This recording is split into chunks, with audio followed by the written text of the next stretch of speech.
So I think right now we should be at the trial for case 5. Yep, trial former. Rise from the ashes. Yep. So we're literally just getting to the trial. I think we're outside the courtroom, so we got a little bit more talking going on before we get into the trial, which is also talking. So now that we're getting further into this, I think I like the trials the most, and I think you're supposed to. You know, it, of course, it's like the core part of the game. But I don't hate the other parts. I just think right now, like the trials, like my favorite thing to do. I think I remember everybody's voice for the most part. Might try some new ones. I don't know.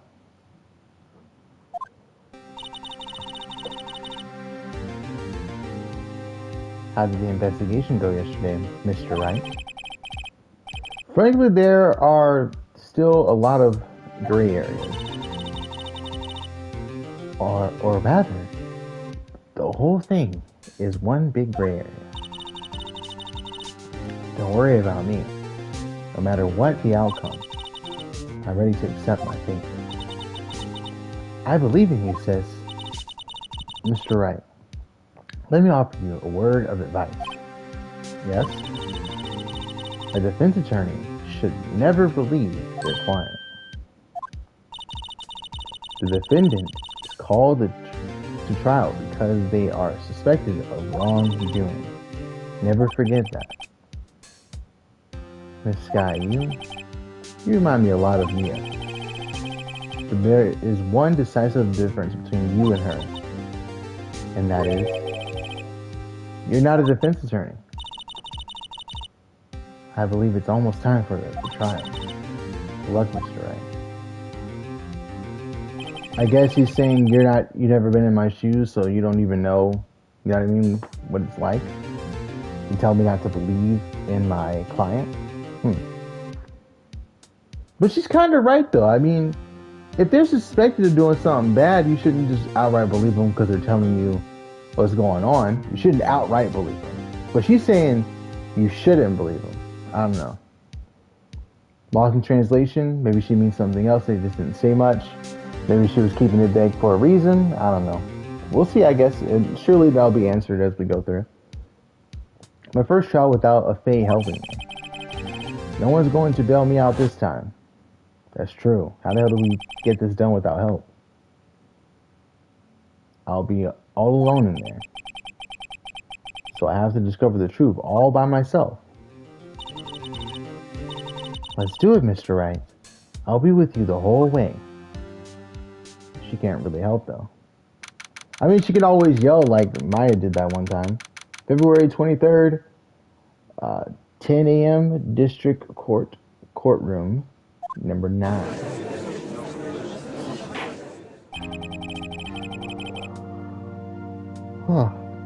Court is now in session for the trial of Miss Lana Sky.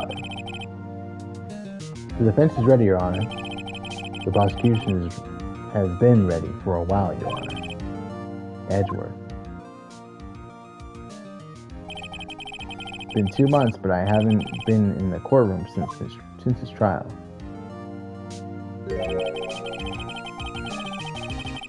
I hope that personal feelings will not be a part of this proceedings today, Mr. Wright. I will choose the path I think is right, regardless of what those around me might say. The judgment is to be made here, or the judgment to be made here is in our hands, not those of anyone else. Very well, Mr. Edward, your opening statement, please. Chief Prosecutor Lana Sky has committed an unpardonable crime. Not only this, but she was rash enough to commit it in the prosecutor's office lot. Wow, he's much more powerful in person, more forceful in person. I suddenly feel like confessing to everything. W. Glaze. However, she will now pay for her rashness with her life. There was a witness to her crime, a professional witness. Well then, call your first witness, Mr. Edgeworth.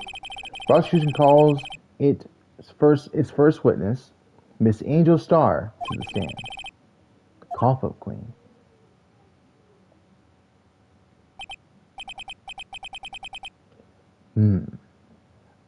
Haven't I seen you somewhere? You ordered the caviar lunch, right? Oh, caviar! I've never eaten caviar before. The judge is really wolfing it down. Ah, and for you, I have a fiesta bowl.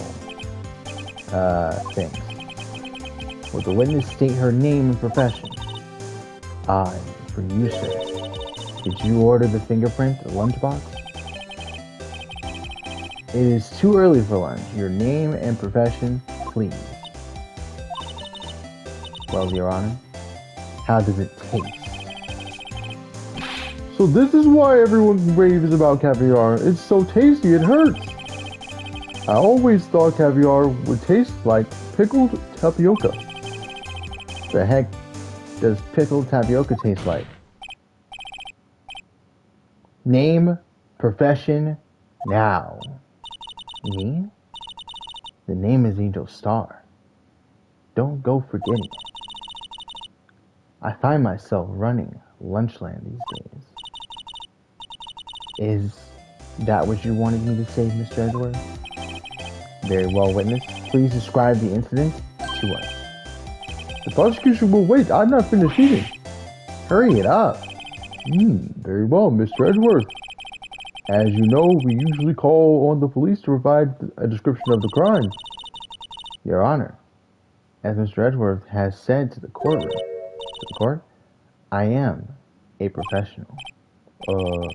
Huh? What exactly does that mean? Until 2 years ago, Miss Angel Star was a special investigator with the police. She was a first-rate homicide detective. What? Miss Star was a detective? I kind of figured that was the case. Ah! I know who you are. Cough up? Cough up Queen Angel Star, Your Honor. Long time no see. Very well, you may continue with the description, Miss Star. Just who is this lady? If I might have the court's attention over here. The parking lot at the prosecutor's office is divided into 2 blocks. A block is for the prosecutor's office personnel. B block is for visitors and clients. A chain divider separates the 2 blocks. I suppose that's to keep visitors from taking up prosecutors' spaces, yes? The crime took place by a car in the back of a block, in the car's trunk, in the back of a block, in the car's trunk. The killer stabbed the victim with this knife and went to drive the body out. Unfortunately for her, there was a witness and an arrest was made on the spot. And who was this valiant witness? Why, it was me, Your Honor. Parking lot floor plans, okay. Parking lot with Edward's car. Let's look at that actually real quick. Can we examine that? Right here. Okay. Got a slide. Alright. So we see one. Are those parking spaces? No. 1, 2, 3 parking spaces. 4 parking spaces are empty. 1, 2, 3, 4, 5, 6, 7, 8 parking spaces are filled. Telephone, security room. There's a car next to.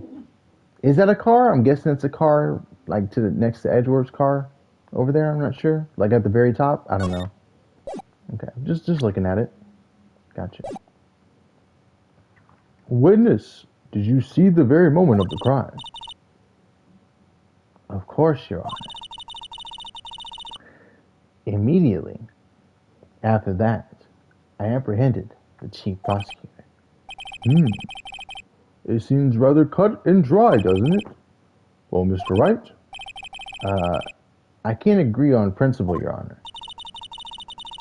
It seems that some poor losers are unwilling to accept the truth, Your Honor.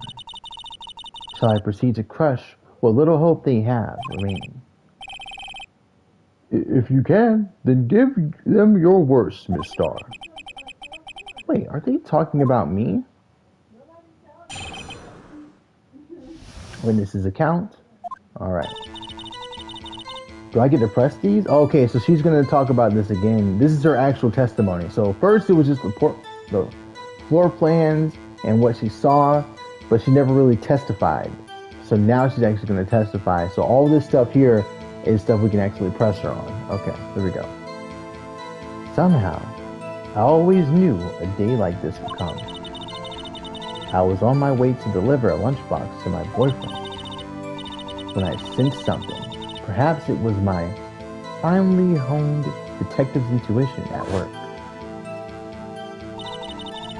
Through the wire fence, I saw the chief prosecutor standing next to a garish car. The chief prosecutor was holding a knife in her right hand. Then she thrust the pointy tip of the knife into Detective Goodman's chest.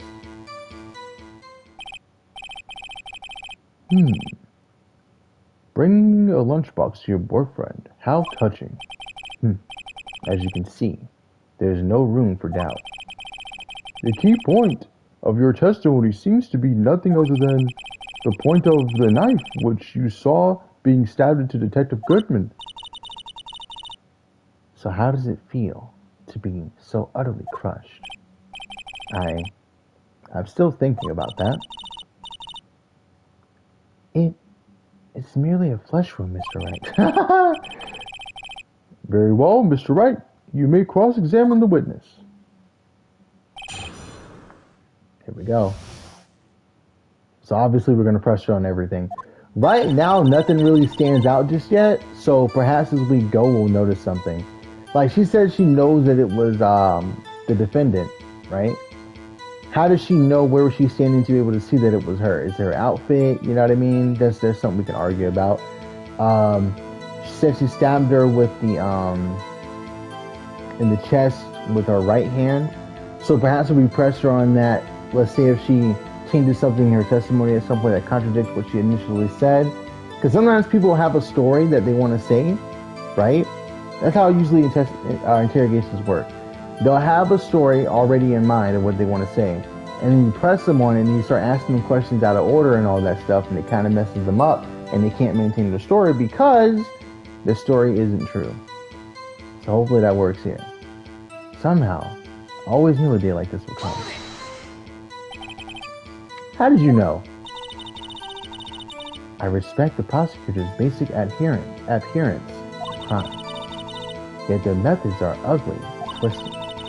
Twisted methods will always lead to tragedy.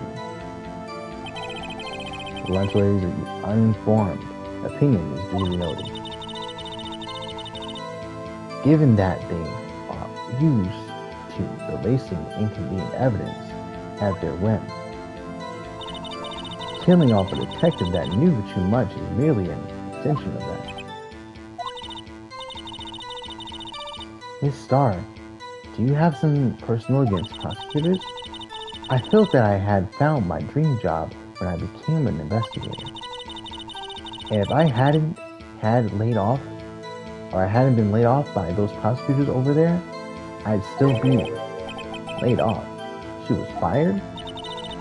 To me, prosecutors are nothing more than worms. That said, I am a pro. As you know, my testimony is unbiased and flawless. Very well. You may continue, Miss Starr.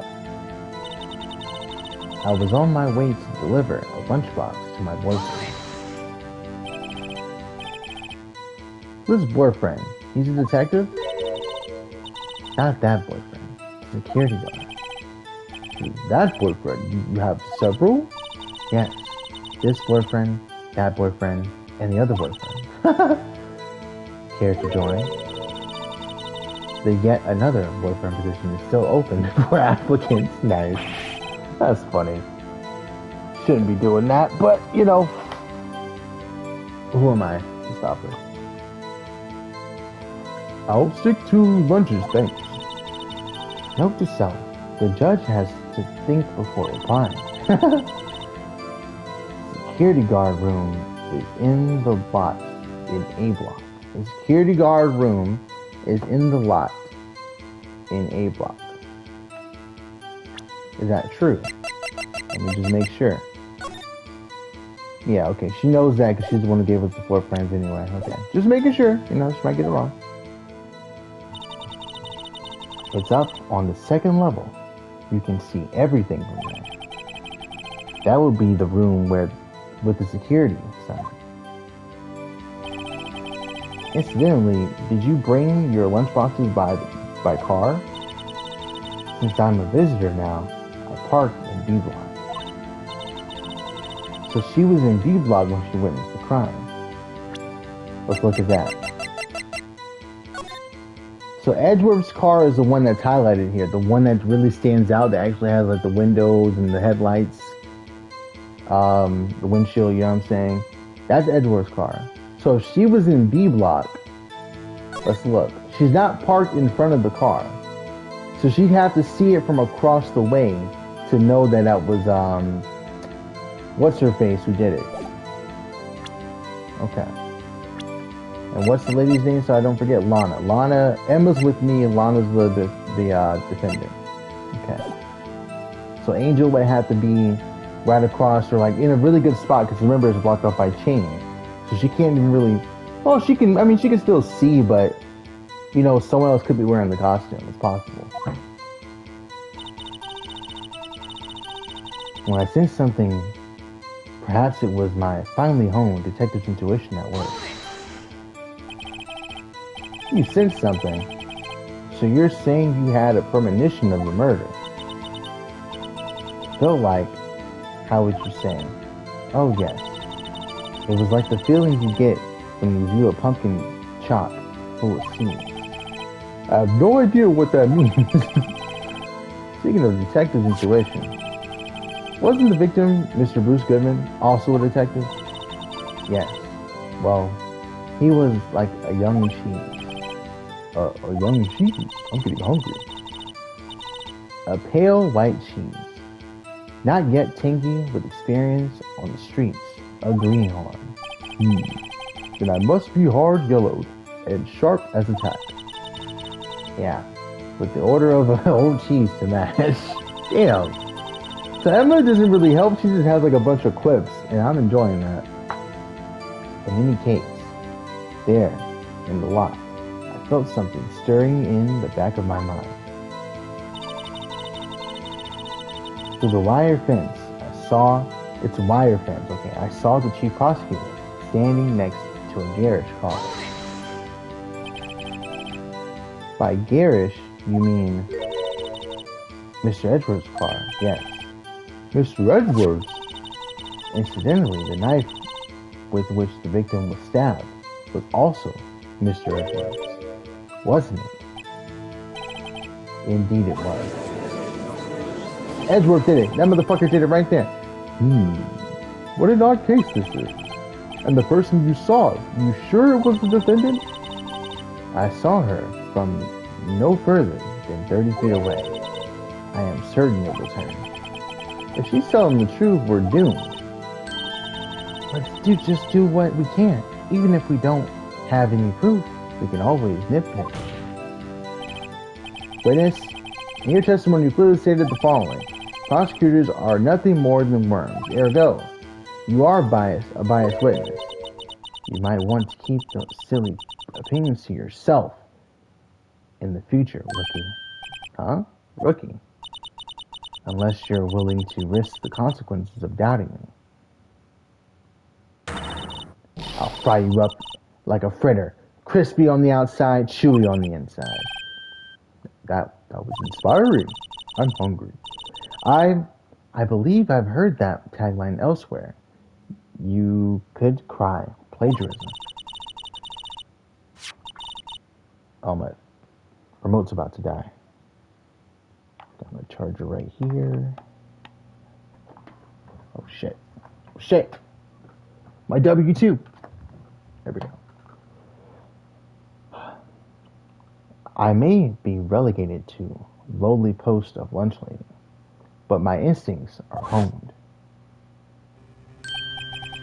A photograph. You took this? The moment I witnessed the crime, my reflexes took over. Snap. I took a picture. In fact, one of my lunchboxes is rigged with a camera. I suppose that's more exciting than just hanging it around your neck. Witness? Why am I only seeing this photograph just now? You think I'd show it to you, prosecutor? Think again. My boyfriend works in the photography division of criminal affairs. Well, this is most certainly the defendant.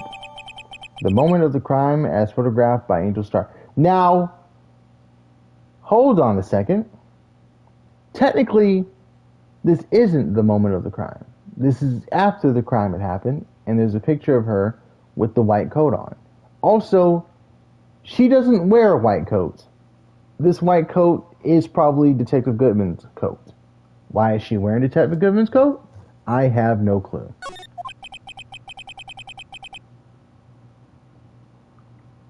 Oh, it is unmistakably Lana Sky. So what was the defendant doing at the time? The chief prosecutor was holding a knife in her right hand. Tell me more about this knife that the suspect was carrying. Well, I'd say the blade was about 4 inches long. Is that right, Mr. Edgeworth? It is your knife after all? Yes, that's about right. Prosecutors are, by nature, well reserved in the location of a man's vital organs. I'm sure it was easier than boiling an egg for my egg salad surprise set. You can't testify as to her ability to kill an egg. I mean a person. What? Perhaps a chicken salad set would have been a better metaphor. So the defendant was holding a knife. What then? Then she thrust the pointy tip of the knife into Detective Goodman's chest. Tell the courtroom why you didn't try to stop this crime. You did see her raise the knife to strike, no? The defense has a point. Unfortunately, by the time I realized what was going on, it was already too late. Too late? Yes. The next moment, the chief prosecutor brought down the murder weapon. I see. It's only a flesh wound, Mr. Wright. We can make it. You said that before. Anything else? Scientifically speaking, Miss Starr's testimony is flawless. Sounds pretty fatal to me. What do we do? Is it? Is my sister guilty? Let's just keep our heads cool and press the witness a bit, shall we? For some reason, having her panicking next to me makes me calmer. Don't smile like that. Okay. So let's look at what we got here. Somehow I always knew a day like this would come. That doesn't matter. I was on my way to deliver a lunchbox to my boyfriend. Okay, whatever. I had sensed something, perhaps. It was a finally home detective intuition at work. Through the wire fence, I saw the chief prosecutor standing next to a garish car. The chief prosecutor was holding a knife in her right hand. Let's look at this photo. I don't see a knife in her hand in this photo. Where did the knife go? Then she thrust the pointy tip of the knife into Detective Goodman's chest. I have to present this photo right here. Right? No fingerprints, no traces of the victim's blood, toolbox, no prints. You're saying she was holding it in her right hand, but there's no fingerprints, so we don't know if she was holding it in her right hand. And in the photo, there's no knife. Let's see if this is right. And you witnessed this. You saw Miss Sky stab the victim with a knife. As I've already said, yes. I swear it on my finest salmon swirl lunch. Why is she's carrying around so many different lunches? How can any of these still be good? You know what I mean? How are you always ready with something that's already cooked and not, not in the slightest bit of uncooked or messed up in any way, shape, or form? I don't know. I'm having a hard time believing that one, guys. I'm not gonna lie to you. I'm sure that is a fine lunch. But isn't that odd? Look at this photograph. This is the photograph you took at the very moment of the crime, is it not? Then why is Miss Sky not holding a knife? That's exactly what I was saying. If she saw her stab him, surely she would still have the knife in her hand somewhere, right? Because where would she have put it? On the floor? In the trunk again? You know what I mean? Where was the knife at? To him. Mr. Edgeworth, your thoughts? Objection. That had to be the weakest objection ever, Edgeworth. Yet it was still stronger than your ever feeble mind, Mr. Wright. What do you mean, Mr. Edgeworth? This photograph was not taken the moment before the stabbing. This was taken the moment after the stabbing. And how can you tell that? Blood splatter. See the dark crimson stains of the chief prosecutor's coat? But it's a black and white photograph. Ah, yes, it's hard to tell, but this could be blood. Well, Mr. Wright, I see no problem here. No problem. Except you.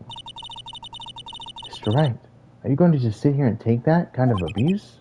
Or, you got a better idea? Objection. Wait, that contradicts what the witness said in her testimony. Namely that she took the picture the moment she witnessed the crime. Well, it seems I was slightly unclear. My apologies. That's it? If you run out of lunch, you'll order seconds. Problem solved.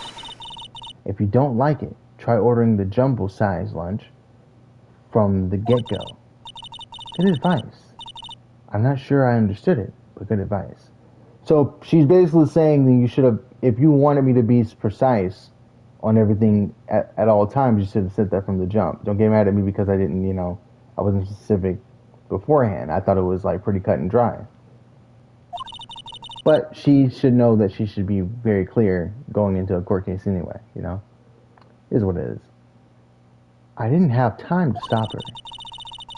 Prosecutor Sky was cold, calculating like a robot.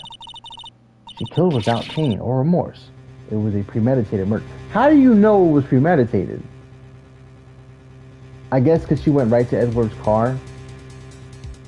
But how do you know? How do you know? Whatever. Premeditated. How do you know? Exactly. Look at the chief prosecutor's hands for all the gloves. Yeah, that's how you know. Yep. Of course. Because if it wasn't premeditated, she wouldn't have been prepared to hide her fingerprints. Well, are those gloves? Surgical gloves made from thin rubber, most likely. Why would she have those on? If it was not premeditated, she would not be wearing those gloves. Ah! Damn, Edward is kicking our ass right now. He's not cheating or anything. This is just the facts. Damn. These gloves do seem to tell a tale of premeditation. Premeditated murder, a serious offense. Witness, add this to your testimony. The murder was planned. The rubber gloves prove it. So I gotta press her on that too. What if she just in the habit of wearing gloves? Like driving gloves. Gloves were admitted as evidence when the defendant was arrested. They were rubber gloves and the kind used for autopsy. In other words, when the chief prosecutor came to the crime scene, she came to do murder. It's the only possible conclusion one can make. Everything was planned. It was a premeditated crime. Ah. Impressive. I'm sorry they took you off the force, Miss Star. This is bad. She's got them thinking this was all planned. If she can prove this claim, the trial's already over. I gotta think of a way to show that this wasn't premeditated. It's only a push for Mr. Wright. We can make it. I said that before. Anything else? Scientifically speaking, our testimony is flawless. That's the favor of the man. Look at that. So, okay, so now we gotta go back from the jump. So there's something that I can present that proves that it is not premeditated. She added that line to her testimony, so somewhere in this I can prove that this was not premeditated. What would that be?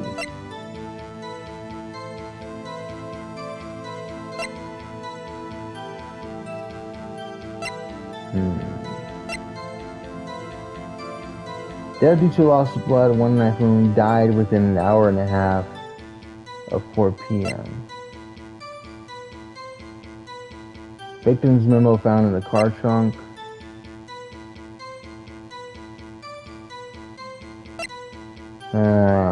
Is it the phone call?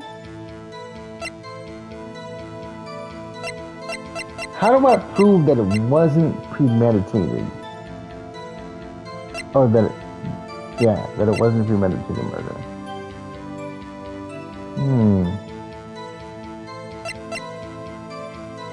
This isn't her knife. This isn't her knife. How would she have known that the knife was there? Yeah. How could she have known that Edgeworth had a knife, number one, that it was in his car, number two? Because if she was going to kill them herself, she would have brought her own knife. Right? You wouldn't need someone else's knife. You'd already have your own. You would need to break into someone's car or whatever to get a knife. I think this is it. Witness, do you know what this is? Are you trying to test me? I sell lunchboxes for a living, you know. That's a knife.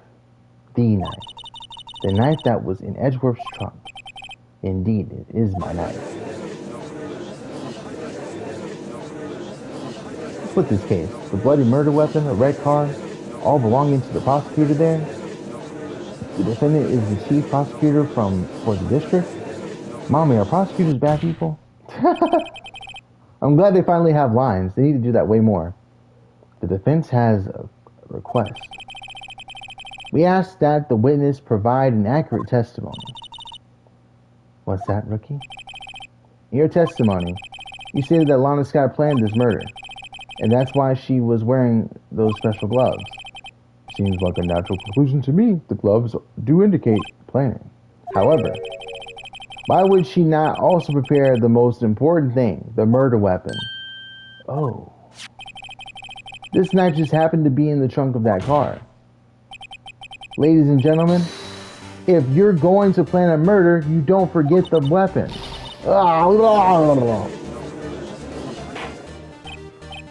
Order, order, order. Great. Now the tide is turning in our favor. Great show, Mr. Wright. My sister's as good as free. Hold him in, motherfucker. Right. I believe the next lunch you'll be eating is humble pie. What? I hope you weren't deluding yourself into thinking that the tide was turned. Not such a trifling detail. Not over such a trifling detail. But this shoots a hole in the whole premeditated theory. Bah. The prosecution could care less if it was premeditated or not. The only one who seems to care is that lunch lady over there. The defendant, Lana Sky, murdered a victim with a knife. That is the only thing the prosecutors need to prove. Nothing else. Very good, prosecutor. I suppose you think you're clever now. But you know as well as I do that she planned on killing him. It was planned. She is so goofy, bro. Why would you not just let it go? She literally just screwed him. Also, I just missed the line, so I'm gonna hope that I catch it here. I didn't press X, so I don't know what happened there. I'm looking at the screen so I can read it. Hold on. If it wasn't, why would she have been wearing? I believe I'd like to hear your testimony again. Witness, please tell us only what you saw, not what you thought. How dare you? My powers of deduction are not to be underestimated. Really now? Well, here we go. Angel's deduction. Lana Skye intended to murder Detective Goodman. That's why she called the victim all the way to the prosecutor's office. I'm sure the chief prosecutor had a grudge against the victim. Nothing else could drive that human machine to plunge the knife in again and again. So she's already fucking up because it was one knife wound, not multiple. Even if you try to stab in the exact same spot, I'm pretty sure they could prove that it was multiple lacerations in the one spot. Right? Not sure. The victim has summoned from the police department to the prosecutor's office. Or was summoned from the police department to the prosecutor's office. It does sound like a premeditation, doesn't it? So if I order pizza, or if I ordered a pizza, does that mean I'm planning to kill the delivery boy? Talk to him. In any case, the defense may now cross-examine the witness.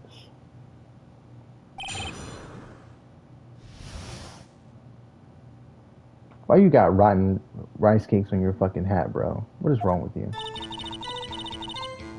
Lana Skye intended to murder Detective Goodman. You've said that, but you haven't told us how you know. That's what I'm about to tell you, rookie. I believe that what she just said was a mere prelude to the story she was about to tell. Try not to interrupt her again. Rookie, shut your ass up. Never interrupt the storyteller. It's like pulling a bun out of the oven half-baked.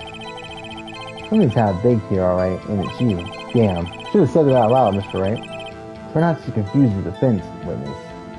They're not very quick on their feet. Okay, alright, hold up now, Edgeworth. Like, we can take this out back, bro. Cause, like, I saved you last time. You guys are being mad disrespectful. I get you on fire right now, but, like, calm down, bro, alright? Chill. Now, why did you believe that the suspect had intentions to murder the victim? The actions speak for themselves. That's why she called the victim all the way to the prosecutor's office. You have no proof that Miss Skye called him there. You have no proof that she didn't. Well, okay, fair enough. Mr. Edgeworth, your thoughts? There is no record of a call made on the defendant, Miss Lana Skye's phone. She might have written him a letter. Come on, you could have tried public phone first, at least. In any case, the victim came to the prosecutor's office where he was murdered. I'm sure he had a reason to be there. Witness? Why do you think it was the suspect who summoned the victim that day? I'm sure the chief prosecutor had a grudge against the victim. Just making shit up left and right. What kind of grudge? Well, I wouldn't know about that. Or I wouldn't know that. Of course you don't. That's because she didn't have a grudge. Rookie? I have a lunchbox here. Down. What's inside? How am I supposed to know? See? We agree there is a lunchbox here, but we don't know what's inside. A person's life is like a lunchbox with pretzels. What? Don't you agree? Well, I get it. I'm hungry. That's why my lunch was so salty. The judge isn't very good with metaphors. The suspect had a grudge against Detective Goodman. Will you tell us your basis for thinking this? It's simple. Nothing else can drive that human to plunge the knife in again and again. I'm not even gonna... I want to press her on it to see what he says. But we know this is wrong because of this right here. Wait, no, hold on. That's not it. Where is it? Isn't there something that says that she only got stabbed one time? Yeah, this one. Yeah. Yep. Definitely presenting that. But let's press and see what she says first. A human machine? That's a contradiction. Please. Can't you find fault with something of substance, Mr. Wright? Note to self, Mr. Edwards' sighs smell like citrus fruit. You say again and again, how many times did she stab him exactly? We often say chop into 1,000 pieces, but we don't actually mean 1,000 pieces. What difference does it make if the deed was done? How come she's getting mad at me? Let's just say she stabbed him several times and leave it at that.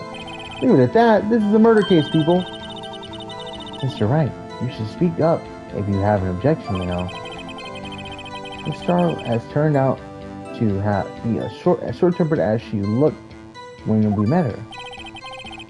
Challenging her abilities as a detective really set her off. The short wick burns out the fastest. It's a scientific fact. I wonder, wouldn't it depend on the size of the candle? I mean, add more wax and even a really short wick will burn longer. Obviously, more scientific study or scientific testing is required. Alright, so that was the last part of her testimony, was her saying that she stabbed him again and again. Right? Yeah, so we have to present that here. Okay. You say she stabbed him again and again, but you couldn't have witnessed that. Are you testing me? Then I'll test you. With my moss surprise. I'm afraid that the moss is growing under our feet as we wait, Miss Starr. Oh, what do you mean? I wouldn't have to explain this, or shouldn't have to explain this, but take a look. The autopsy report states that death was due to a loss of blood from one stab wound. Aha, you're right. Good show, Mr. Edwards. What a hunk. He's my hero, really. What about my objection? No one noticed? Well, witness? You see, or you got the crime scene set, right? Oh, thanks.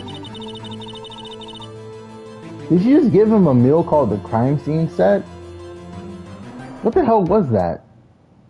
Okay, whatever. This lady is hilarious, but like, I have not laughed once, but she's pretty good. She's pretty good with these clips. I always believed that no one could ever mistake ketchup for blood. But now I realize that such mistakes are possible. So, you're saying you mistook something for blood. Well, she lifted her knife, and I thought I saw blood on her breast. Blood splattered from her victim, okay? That's why I thought she must have stabbed him at least twice. I mean, it's a fair assumption to think that she's stabbed him more than once, just by looking at that picture. But the autopsy report says that she only got stabbed once. And Sky, whatever the fuck her name is, Miss Starr, she should definitely know that, right? I don't know. Then tell us what you saw that you thought was blood. Testify. Her red muffler looked like blood to me. That's how ghastly this whole scene was. She does have a red muffler, that is true. A red muffler. Yes, like a scarf. The chief prosecutor always wears one around her neck, so she can be easily hanged at a moment's notice, I suppose. She's right. This guy was wearing a red scarf, wasn't she? But wait, isn't it odd that you mistook that for blood splatter? Or splattered blood? Well, people often mistake my beard for a bib. Shut your ass up, bro. A judge with a bib. That's why this place feels so much like kindergarten time. Sometimes. Actually, I do think I saw some traces of blood on her chest. However, the autopsy report is clear on this matter. There was only one knife wound. Apparently, Miss Starr isn't entirely sure of her own testimony. Mr. Wright, this is our chance. Chance for what, I wondered. Miss Starr has turned out to be as short-tempered as she looked. Oh, okay. So they want me to challenge her on that point, this last point here. Is she wearing the scarf in the picture?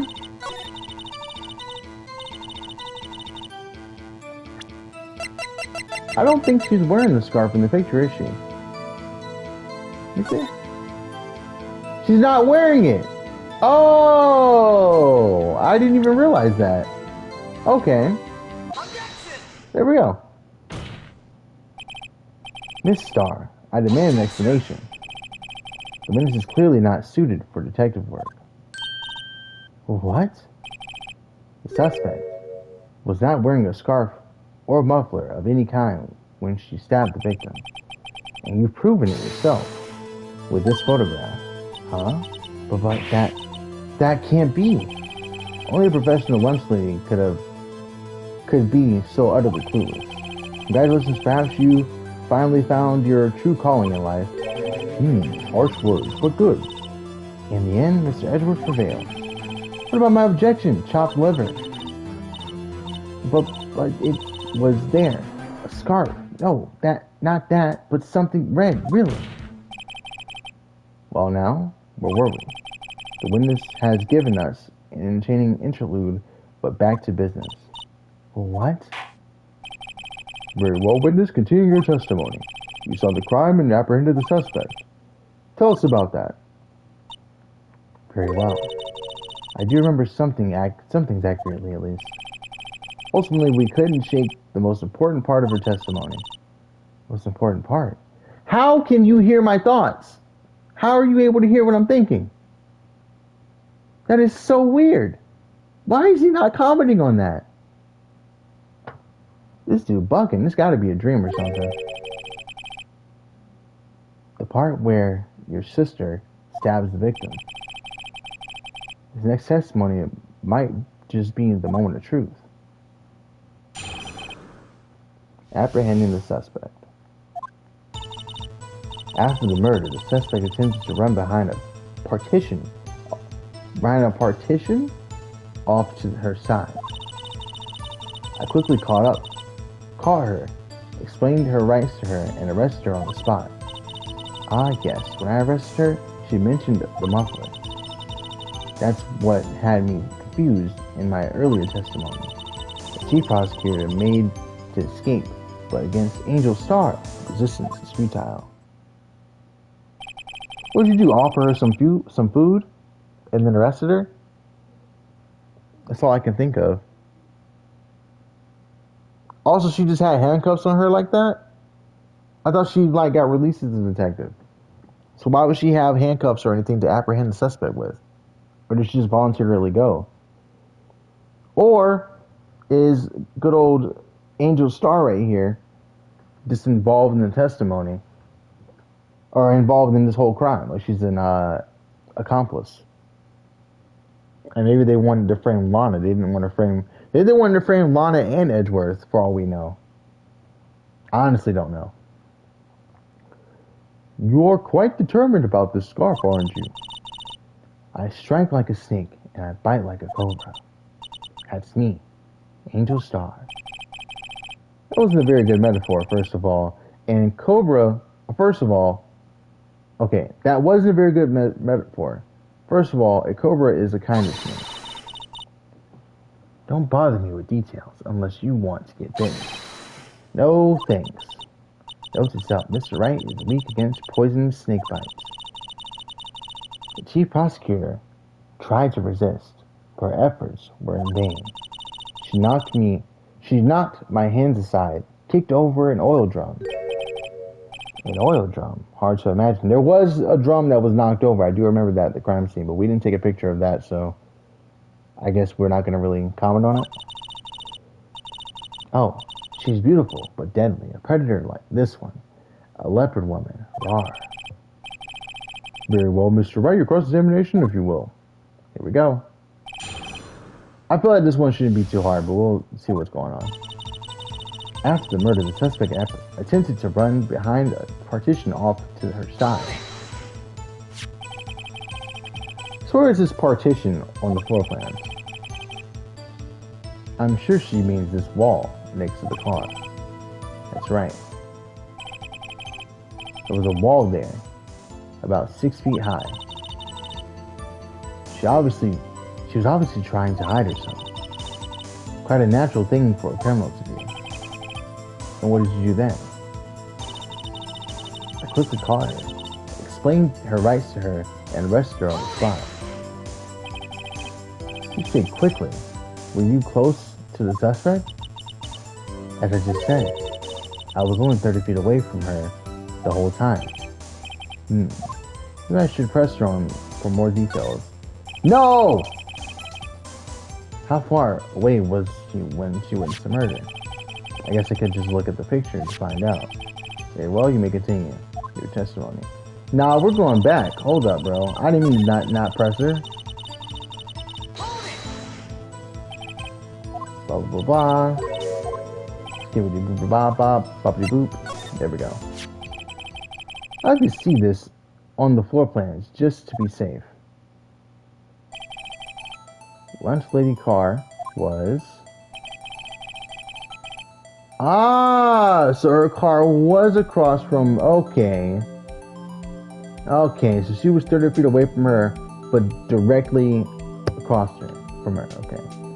She was a visitor, thus she was parked in B block. So you witnessed the murder from here. That would make it about 30 feet from the car, yes. Is that correct, Miss Starr?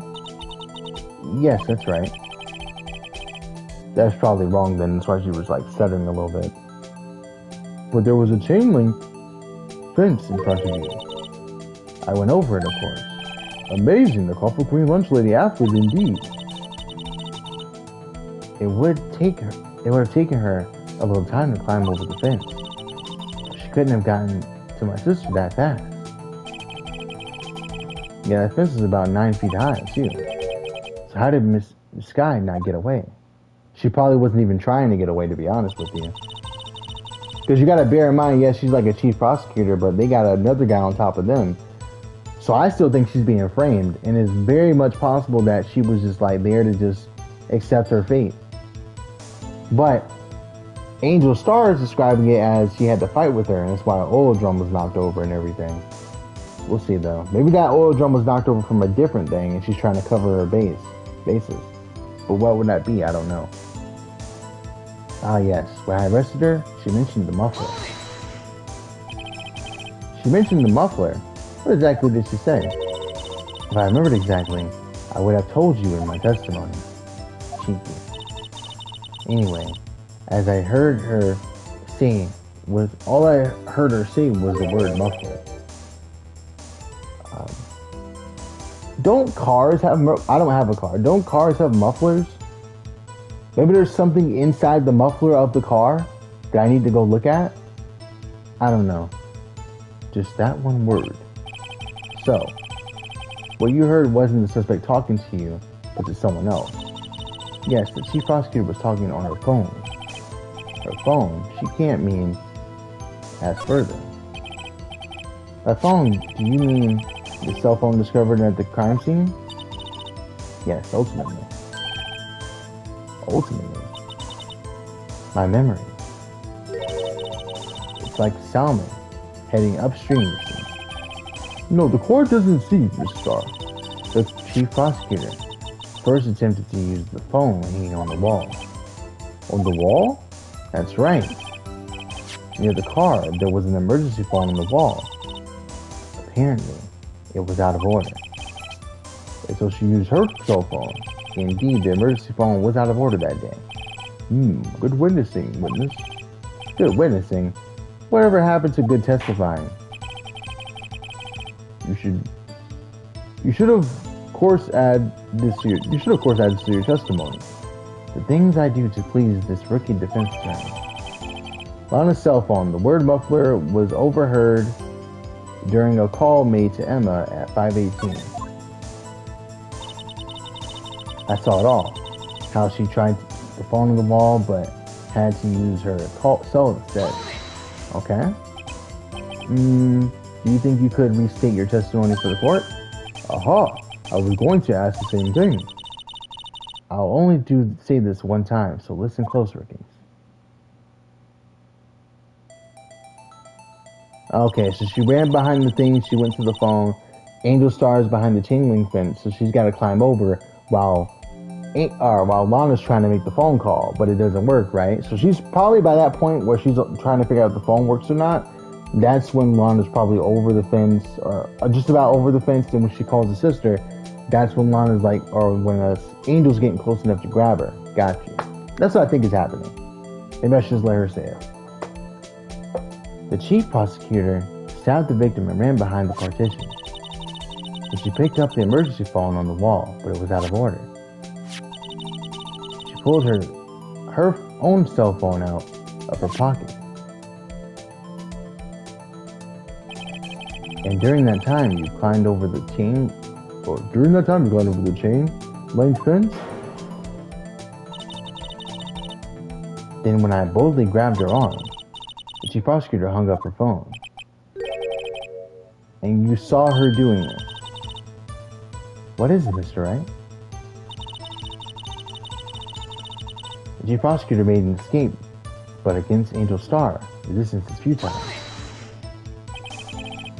She made an escape. Can you be more specific? She brushed aside my hand and ran. It was a terrible sight to see, like a dollop of lard or an epithet of I don't know what the fuck you just said, and I'm skipping it. Alright? Confusing me. Huh? She even kicked over an oil drum at me. An oil drum? There was an oil drum lying on its side at the scene of the crime. But it's strange. What's that? If she wanted to escape, why didn't she just run the other way? The other way? Ah! The parking lot entrance! That's right. It doesn't make any sense that she would run from behind the partition to the oil drums. Excellent. More mysteries. I wish I could solve a few before finding more, though. So Miss Sky tried to run. I'm sorry, my sister is so suspicious, Mr. Wright. Not as sorry as I am. But she didn't do it. You have to believe me. I mean, I do believe it. I don't think Lana did this, man. I don't think so. This doesn't make sense. Like, you're about to get caught. You got a clear escape route right there. Why would you not just fucking dip? You know what I mean? I don't know. After the murder, the suspect attempted to run behind a partition off to her side. Quickly called up to her and read the right side. Okay, arrested her on the spot. Shooting the muffler. I saw it all. How she tried to fall on the wall, but okay. If she saw it all,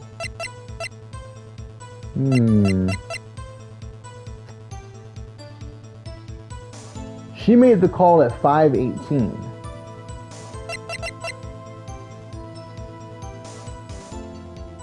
Okay.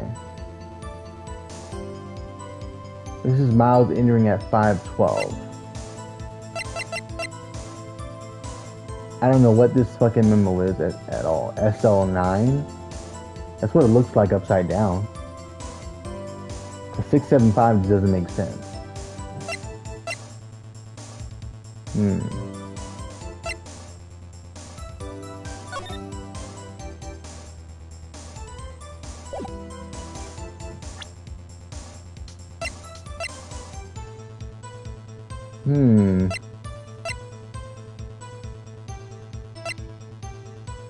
How could she have... Hold on. I saw it all, how she tried to use the phone. You couldn't have seen her use the phone on the wall because the thing's in the way. Right? Yeah, she couldn't have seen her use it. That doesn't make sense. I think that's right. Miss Star, I have to conclude that you have a personal grudge against Miss Lana Sky. The witness is a former detective. Her testimony is unmarred by personal bias.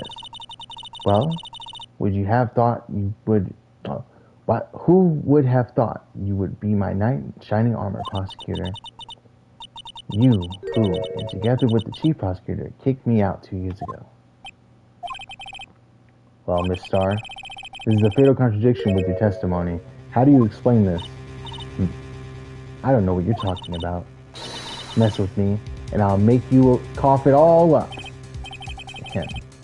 Let's look at the floor plans. You said you witnessed the crime from this point. However, if that's true, you couldn't have possibly seen Miss Sky making that phone call. I believe you see what I'm getting at. The emergency phone was on the back side of the partition. If indeed you were in B block, you couldn't have seen it. What? Yeah, that's true. You can't see through walls, dog. Order, what is the meaning of this? It's simple, Your Honor. She's coughing up lunch. She's coughing up lying. That's quite a claim, Mr. Wright. Perhaps you will allow me a question. Tell us exactly what lie this witness has told to the court. Here's where the counter-attack begins. I can't afford to get this wrong. The witness lied about where she saw it, what she saw, the order of events. I think she was in a different spot. She's saying that she was in the visitor area because she'd have to be in the visitor area. She couldn't have been on the other side of the fence without having a reason to be. Otherwise, it would look like she's doing something wrong. I think she's lying about where she saw it. Even though it seems like she's lying about what she saw, she definitely saw something. But she's lying about where she saw it, though. This guy tried to use the emergency phone, but it was out of order. What is significant about this fact? Nothing. Therefore, it would be pointless for Miss Starr to lie about it. Pointless to lie, I see. But say the witness did actually see this guy using the emergency phone. It would mean Miss Starr witnessed the crime from a different location. A different location. Now that's a pointless lie if I ever heard one. Before you call my lie pointless, at least let me tell it. Let me ask you a question to our clever wordsmith, Mr. Wright. Just where was the witness when she saw the crime? All the testimony we've heard until now points to one direction. The place where Miss Starr witnessed the crime was here.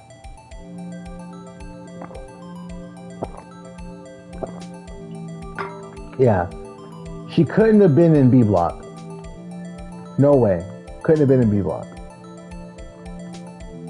She had a security boyfriend, and she said you could see it all from the security room. So I think she was here. That's how she could see everything happening because of surveillance, probably. But why would she lie about being up there? Is she not allowed to be up there?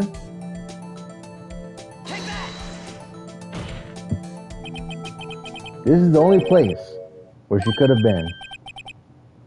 The security guard room? Indeed, the security room is the underground parking lot is well positioned. It's built on the second floor, but you can see the entire lot. She definitely said that. She would have been able to see the emergency phone from there. But why there? There are many other places where she could have seen the phone. Not in this case, Your Honor.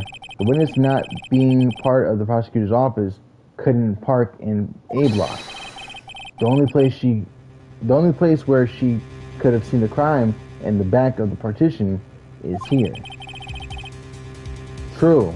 Remembering your testimony, you said you brought a lunch to your boyfriend in the security guard room. Yes, yep, I remember her saying that. That's why she was there to begin with. Well, Miss Starr, how many years have I been getting the better of men? To think that the tables could be turned. Today, a man has gotten the better of Angel Starr. Order! Witness, what have you done? You used to be a detective. You should know better. I'm not turning back. The guilty will be punished. And I'll do what I must to make sure justice prevails. You're guilty. You talking about Miss Sky? Mr. Wright, doesn't this strike you as odd? Why didn't Miss Star lie? It doesn't make sense. Huh? She could have just said she saw the crimes in the security guard station. True, it wouldn't change anything. Exactly. The photograph tells all. It was the defendant who stabbed the victim. The truth still stands. It still stands. I disagree, Mr. Edgeworth. What? If witness is found to be lying, they are guilty of perjury. She knows this. She wouldn't risk that without a good reason. So tell us what her reason was, Mr. Wright. Huh? Hmm? Who else? Mr. Wright, let's review what we know. Miss Star witnessed the crime from the security guard station. But she lied up and said she saw it from B block. It must make a vital difference, but what would change? Angle of view of the crime, angle of the view of the crime, distance to the crime, difference in lighting? No.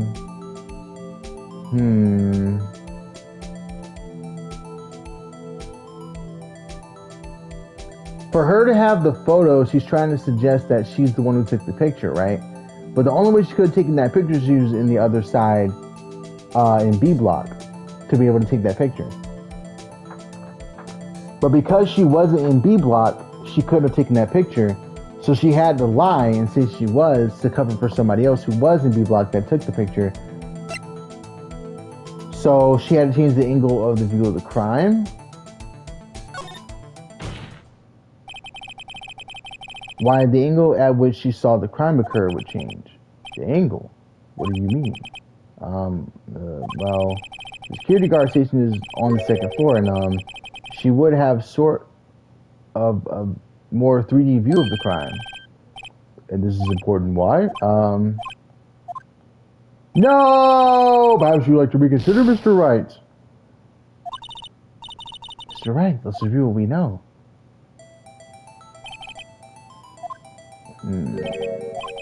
Okay. I don't think it's the last one, so we'll do distance to the crime. It changes the distance between her and the crime and between the crime. My condolences, Mr. Wright, but one look at the floor plans and it's quite clear. The distance between the scene of the crime and the guard station is 30 feet. I don't see how that would change what she could see. What she saw is not the question here. What matters is the time it took, or it would take her to reach the scene of the crime. Miss Starr, you witnessed the crime from the security guard station. Now, how long did it take you to go from there to the scene of the crime where you arrested Miss Sky? Or witness? Neil. Yes? You ordered the squid wheels, right? The quality of my lunches have gone from low to inedible. I was bringing a PB&J lunch with fresh Bonsenberry jam to my boyfriend. Bonsenberry. For the boyfriend. Boysenberry? I said Bonsenberry, I guess boysenberry. I didn't even know that was a thing. He wasn't in the station, so I waited. I witnessed the crime from the glass walled station. And before I knew what I was doing, I found myself running towards the scene. But the door was locked. I couldn't open it.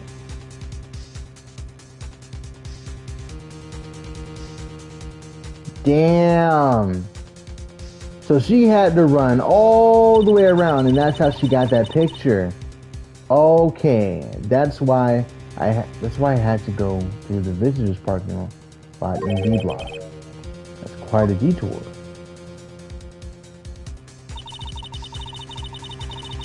It probably took me at least 5 minutes to get to the scene of the crime. 5 minutes? This changes things considerably. But it was that woman over there in the defendant's chair who stabbed him. I know it. I have photographic evidence. I swear it. I swear it on my finest plastic sport. You have a point, and the spork is a wonderful invention. Would you like another caviar lunch? Absolutely! Uh-oh. Mr. Wright, you have to do something. Do I have any evidence to stop this? Raise an objection. 5 minutes between the witnessing of the murder and the arrest? Think about it. You could make pasta in that amount of time if you like it al dente. I guess, I don't know what al dente means. I'm going to assume that means uncooked. I've got lunchboxes with Thai pasta in knots, Ricky. A 5-minute blink. Isn't that strange? Strange? If you were a criminal, what would you do with 5 minutes, Your Honor? I guess I'd flee the scene. Hey, don't get the wrong idea. I didn't kill anyone. But you have the instincts of a killer. You would run. But this time was different. This guy dawdled at the scene of the crime. She even had her picture taken. No true criminal would act this way. It's inconceivable. Yeah. How many heart attacks is this woman gonna have, bro? She got cholesterol problems. This must be what it is. All these damn lunchboxes. They look good though, I ain't gonna lie. Presentation is great. Well then, it seems we've come to the end of this testimony. The witness has a grudge against the defendant and a blank in her testimony. Is your work? Is the next witness ready to go? Unfortunately, I appear to have overestimated the witness on account of her professional history. We did it. We screwed that can shut, Mr. Wright. That was too close. I'm afraid that the Copper Queen has been dethroned. And with that, court is adjourned. That was odd. Fuck, who said hold it? Miss Edgeworth, you ordered the squid roll, right? That's the one she tried to foist off to me. I prefer to not take the defense team's leftovers. Anything else to say? I might be able to save you. I have decisive evidence. What was that? Is this another one of her trick lunch boxes? My apologies, but we have no further questions to ask you, Miss Starr. Ah. Is this your jumbo lunchbox? Whoa, a triple decker! Out of deference to the witness's determination, I'll allow one more testimony. Oh, come on, dude. Let's hear about this decisive evidence. Like the Lunchland motto says, you won't be disappointed. What's she going to pull out of her lunchbox this time? Decisive evidence. What is she talking about? I should have mentioned those 5 minutes when I wasn't looking at the crime scene. And now, to the matter of the victim's shoe. And now, to the matter of the victim's shoe. Did I not bring this up? 2 types of blood were found on the shoe. One was, of course, the victim's. And the other blood type matched that of the defendant, Lana Sky. This shoe proves it. It's flawless, decisive evidence. Why is her blood on there, though? She doesn't have... No, she cut her hands. Oh, shit. She did cut her hands. Damn. She talked about that. That's why her hands were wrapped and they didn't have gloves or whatever. When we first met her, she had a wrap on her hand. Fuck. Yeah, we might be screwed out of this one. What? There was blood found on that shoe. Try Lunchland for all your lunch and decisive evidence needs. W.Ad. Witness? What's the meaning of this? Why is this the first time I've heard of this evidence? She doesn't like you, bro. Simple. As I've already said, I don't trust you with evidence, Mr. Edgeworth. That's why I took the liberty of investigating this myself. And you had blood tests performed. Didn't I mention? I have 3 boyfriends in forensics. In any case, Your Honor, I can't accept this as evidence. What? You must know the two rules of evidence law. Rule 1, no evidence shall be shown without approval of the police department. In other words, this shoe is illegal evidence, at least for the time being. Is that right, Mr. Wright? It seems so. Edward sure is celebrating. Not so fast, Mr. Edward. Don't forget, I used to be a detective. As I mentioned previously, the shoe has already been tested by a member of the forensics department. As you can see, it is approved by the police department as of today. Even the generic public can produce official evidence, Mr. Edward. Is that right, Mr. Wright? It seems so. Mr. Edward's looking pretty sullen. You could at least study some evidence law, really. Prosecution complaints, notwithstanding. Okay, yeah, notwithstanding, so we're going to allow this. Okay. It appears that this evidence satisfies the first rule of evidence law. However, it seems you have yet another count against you, witness. Another to ensure that the guilty are properly judged. Victim's shoe, white enamel shoe, bears traces of blood from Goodman and Lana Sky. Very well, Mr. Wright, you may cross-examine the witness. Yo, we're screwed. We know it's her blood. We know it's her blood, so why is her blood on the shoe, though? I should have mentioned those 5 minutes when I wasn't looking at the scene of the crime. Why'd you lie about those 5 minutes? I guess you could say I just wanted people to look at the results. The results. How many times do I have to say this? I saw the chief prosecutor stab the victim before my very own eyes. Compared to that, a 5-minute blank means nothing. Why didn't you just tell the truth? Don't make me laugh. You're dealing with the most untrustworthy of the vile lot known as prosecutors. Falsified evidence, arranged testimonies, erasing and manipulating evidence. When you fight monsters, you need to use every trick in the book. This when the suspect is admitting she did it, but false testimony is the most despicable crime of all, Miss Starr. Let's just get this over with. And now, to the matter of the victim's shoe. Did I not bring this up? And you found this shoe at the scene of the crime. I detained the chief prosecutor and notified the police department. I wanted to make myself useful while I was waiting for the police to arrive.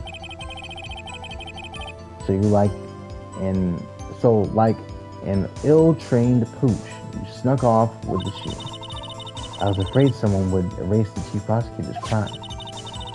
The shoe was my secret weapon if that should happen. See this fashionable basket I have here? It carries more lunchboxes, gentlemen. More than lunchboxes, gentlemen. I'm happy for you and your lunchbox bag, really. In any case, you removed valuable evidence from the scene of a crime.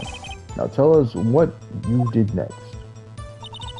She's going to jail after this. I hope she knows that. 2 types of blood were found on the shoe. One from, of course, the victims. One was, of course, the victim. So you brought it to the forensics department.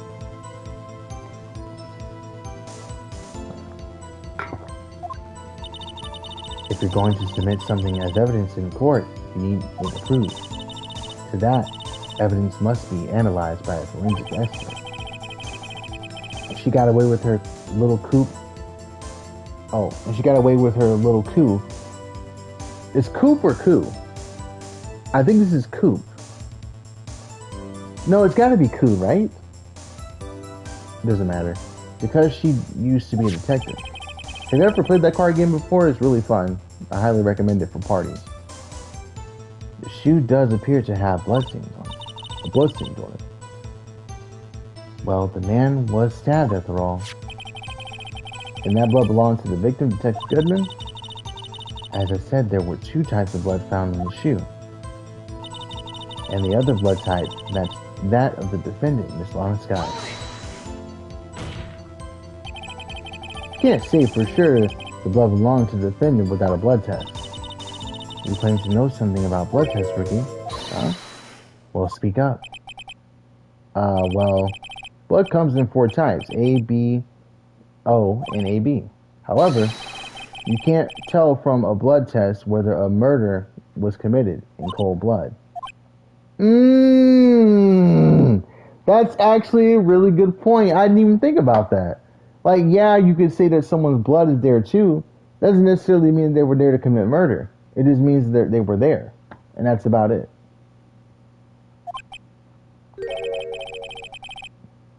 That's just a figure of speech, Mr. Wright. Actually, we can enrich a million types of blood types with all the blood tests out there, which means that we can more or less narrow any sample of blood down to just one person. Or so I hear. That's pretty specific. If I had a little more time, I would have gotten a DNA test result. But they said there was no. He's still right. Even though you can figure out whose blood it is and all that stuff, you still don't know if they actually were there to commit murder. That's a true statement. That's just true. She could have had blood on him for any reason. You could assume it was because of, like, you know, the killing, but we only know that there was a stab wound. That's it. That's all we have for the autopsy. There's no evidence of a struggle. There was no evidence that she got stabbed herself. Right? All we know is that she cut her hands when we talked to her in the detention center. That could have been from anything. It didn't have to be from this. I don't know. Then again, it is on his shoe. I don't think she did it. I think you could even argue that maybe she cut her own hands on purpose, trying to grab the knife. That might be what happened, but then wouldn't her blood... Wait a minute. Her blood's not on the knife, is it? Traces of victim's blood, no prints. Yeah. So that's weird. Why is there blood on his shoe? Because the only way she could bleed is from the knife, I would think, right? She have a nosebleed? I don't know. They said there was very little doubt it could be anyone but Miss Honest Sky. So the suspect's blood was found on the victim's shoe. That ties her directly to the death of Goodman. I was afraid he was going to say that. The shoe proves it. It's flawless, decisive evidence. I can't let this evidence go through without a fight. You ordered the peppered fish guts, right? Some like it hot, Mr. Wright. Some, like you're fine. Cheese and enough hot water to make a whole vat of soup. Mr. Wright, do you or don't you have a problem with the shoe? A problem? This is critical. Is there a problem with the victim's shoe? If I'm not imagining things, I say this is a critical problem with the evidence, a clear contradiction. That gleam in your eyes. You're still young, rookie. I'd give you a peppered fish gut now. But you couldn't take the heat, could you? Let's hear it, Mr. Wright. What Mr. Wright has to say. What is contradictory about the victim's shoe? Show us the problem with this evidence. Okay.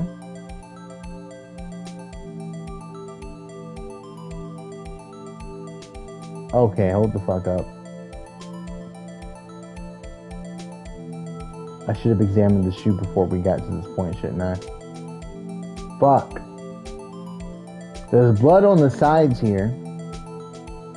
There's blood on the bottom of the shoe too. Why is there blood on the bottom of the shoe? If he got stabbed, he would have to have stepped in his own pool of blood. But the way we're described here, he got stabbed in the trunk of the car. So how would he have stepped in his own blood if he died in the trunk of the car?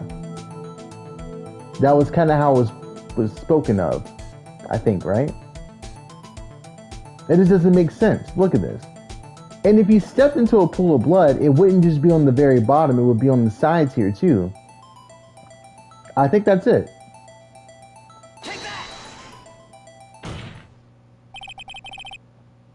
I wonder if you noticed, there's blood on the bottom of this shoe. Don't mess with me, rookie. It'll be your blood on the bottom of my shoe. Indeed, there is quite a bit of blood on the bottom of the shoe. It makes sense the victim was stabbed with a knife. What could possibly be contradictory about blood on the bottom of his shoe? Well, let's look at this autopsy report. Do we have that? Yeah, we do. Name of deceased, Bruce Goodman, 36 male, date of time of death, February 21st, between 4 p.m. and 5:30 p.m. Cause of death, loss of blood from the chest wound. Assessment wound was caused by a 4.5-inch knife. A single stab wound was found. That's not it, is it?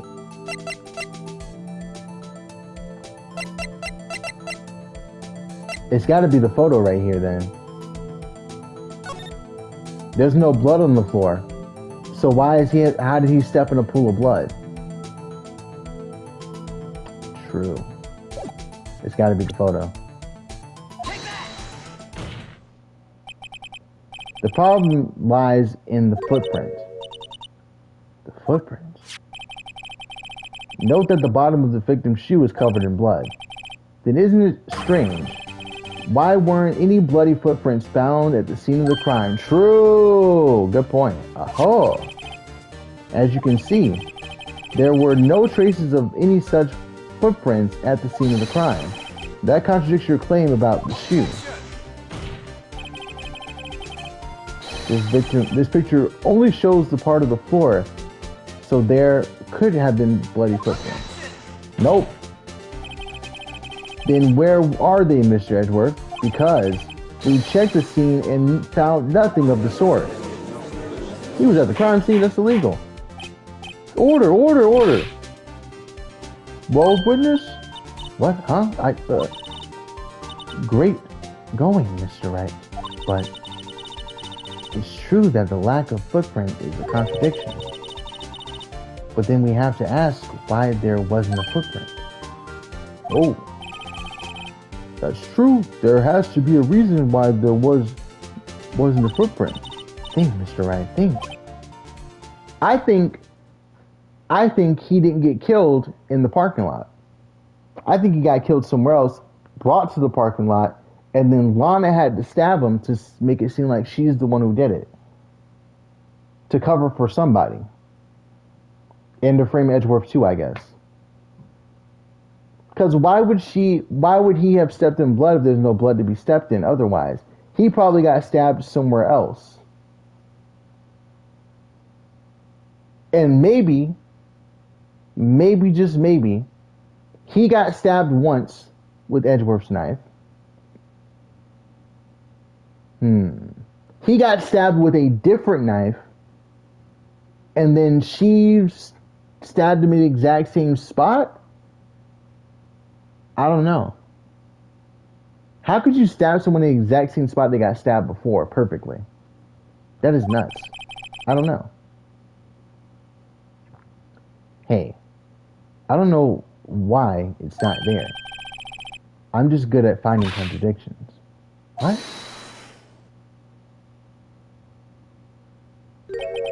I see.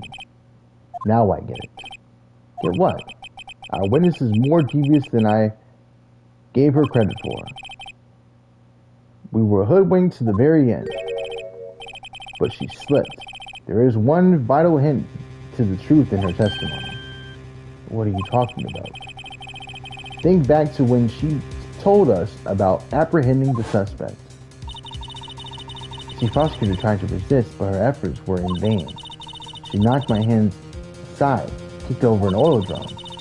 Oh, she's beautiful, but deadly. A predator, this one. A leopard woman. Wow. I thought that was a strange thing for the normally cool-headed chief to do. No kidding. Now, witness, allow me to ask a very simple question. This oil drum, was it empty? Oh, I'm not sure I like your attitude, Mr. Edgeworth. Though apparently, you're not the slowest conveyor belt in the lunchbox section. Witness, well, Was the oil drum empty? The oil drum, kicked over by the chief prosecutor, was brimming with water. Water? What does that mean? So don't get it, Mr. Wright? Do you want to know the reason she knocked it over? The real reason? Aha! You don't mean... Well, the suspect knocked over the oil drum for one reason and one reason alone. To erase the blood stains that would become evidence against her. Nah, I hear what you're saying, but I still think that's a reach. To knock it over to cover up the blood stains, you can't just get rid of blood stains with water. That's not how that works. There would still be some blood there. Am I wrong? That ties things up quite nicely. The bloodstains left on the victim's shoe tie her quite clearly to this murder. Then after the deed was done, she knocked over the oil drum to erase the telltale signs. Telltale. I say telltale. That's crazy. I got problems. I gotta be dyslexic, I don't know. Why? That's a prosecutor's specialty, erasing evidence. That reminds me, Miss Sky's right hand was hurt. Yep. Didn't she say she cut herself when she stabbed him? So that's when my sister's blood got on his shoe. Well, I see no reason to prolong this trial. Mr. Wright, do something, please. What? What can I do? Your sister has confessed to the crime, and she tried to conceal it. But enough. There's no need for further debate. The verdict, Your Honor. Very well. But Angel Starr is the one is on the prosecution's side. She could still be lying about the water. This defendant finds the defendant Miss on the Sky. Who did that? Little girl. What did you just say? Huh? Me? Did you say that I, Angel Starr, was on the prosecution's side? Well, yeah, you are. You're saying my sister hid evidence by erasing the bloody footprints. Well, I thought you'd had your fill, but here you are, demanding a second helping. Another lunchbox. A lunchbox called evidence. She's got more evidence? What the fuck? Wait, witness, don't tell me you have something else. The time for deliberations is past. Any further comments and you will be held in contempt of court. Your threats don't scare me, the culprit. Or don't scare the culprit. Look at this. Buddy, what is happening? How'd she get this picture? What'd she be doing? Oh yeah, let me arrest you right quick. Let me go over here to the trunk and get another picture over there. Okay, and I got one from earlier too when I saw you over there killing him, by the way. I'm starting to think you did it, Lana. Or, what's her name? Angel. A photograph. I had it just in case anyone had the gall to suggest that the white shoe didn't belong to the victim. I see no room for error in this evidence. Mr. Wright, wait. Look at the asphalt in the photo. Hey, it's clearly wet. Oh, shit. This is from, hold on. Wait. Look. There's no water here. No liquid, nothing. And then in that photo, there's liquid on the floor. This is two different places. He was in someone else's car. Yeah, okay, I get it. So someone else killed him somewhere, put him in the trunk of a car. Lana, wait a minute. Yeah, no one saw the guy, the detective dude walking around. Lana gets the body. She puts it in Edgeworth's car, stabs him again. But to cover up the blood, because he was bleeding out, she took off his jacket and wore it so that the blood wouldn't get on her. right? To make it look like she was doing it. Because keep in mind, she also had the gloves on so that, you know, her fingerprints wouldn't be on the knife.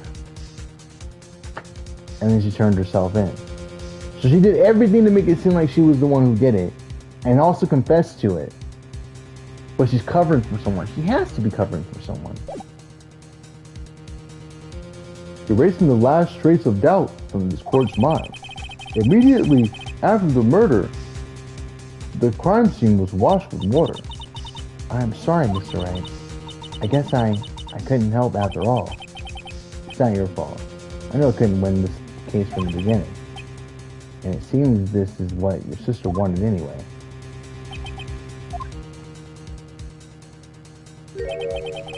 I'm sorry, Mia. Right. Wet or not.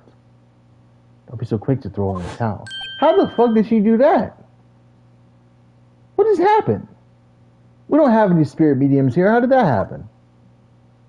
Get yourself up off the asphalt. Take another good look. Don't give up. Not until the bitter end. This is the last piece of evidence. Very well. This time I'd like to declare a verdict for good. Objection! That was definitely Phoenix that time. Your Honor? Wait. What is it with you people? Can't I just hand down my verdicts in peace anymore? Whatever it is, can it wait? No, it can't. Then it would be too late. Look at this photograph, the last one submitted. This trial isn't over until we give each piece of evidence proper consideration.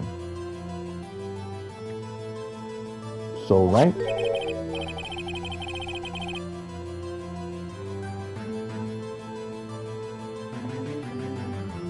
Are you saying there's a problem with this this latest piece of evidence? Yeah. I'll think later.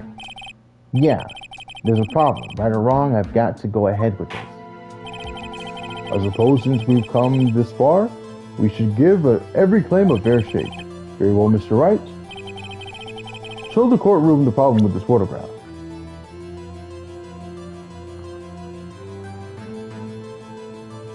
There's something in the exhaust right there. He's got the knife still in him. He's wearing the jacket. Yeah. Wait a minute.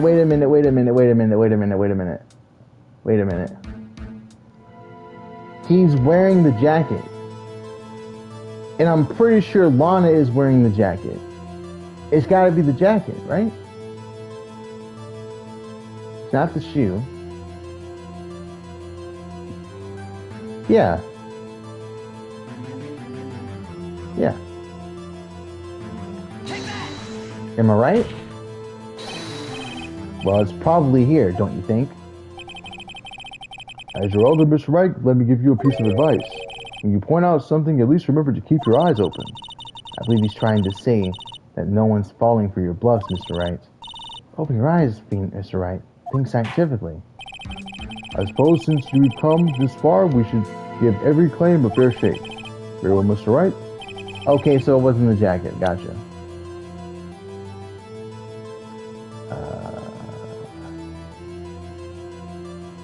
Why is his shoe off?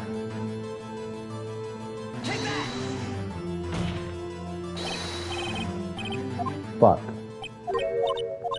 God damn it.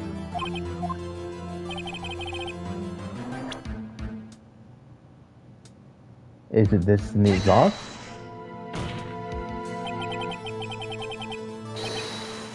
The problem in this photograph is here. What's this? There's something poking out of the car's muffler. Yeah, I did say that earlier. There was something probably in the muffler. See, I was ignoring that only because I thought she was wearing the jacket. I thought I had a different inclinage. And I completely threw myself off. See, I'm an overthinker. And I make that mistake a lot. And that's on me. Wait just a moment, Mr. Edgeworth. Your Honor. You just said muffler. However, I see no trace of a muffler or scarf of any kind in this photograph. A muffler is a part of a car or motorcycle, Your Honor. Or is also a part of a car or motorcycle, Your Honor. Just think of it as part of the exhaust system, a pipe. I see, and I see. What's that suspicious-looking cloth stuff sticking out of the car's muffler? So, what if is something sticking out of the muffler? As in, what does that have to do with this case? Nothing. Absolutely nothing. Sorry, Miss Starr, but it's not going to be that easy. In fact, you've already told us why this is important. This is important to the case. You said as much in your testimony. What? Let's hear what Mr. Wright has in his mind. Tell us why you think this piece of cloth in the muffler is related to this case.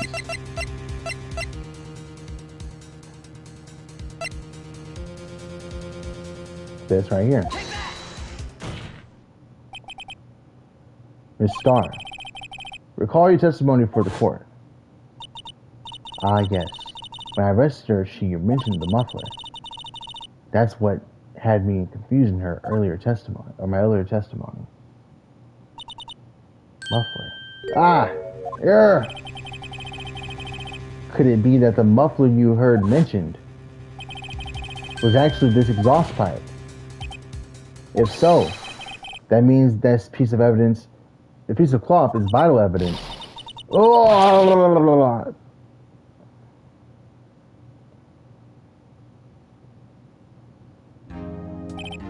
Well, it seems we will have to suspend the proceedings. Suspend?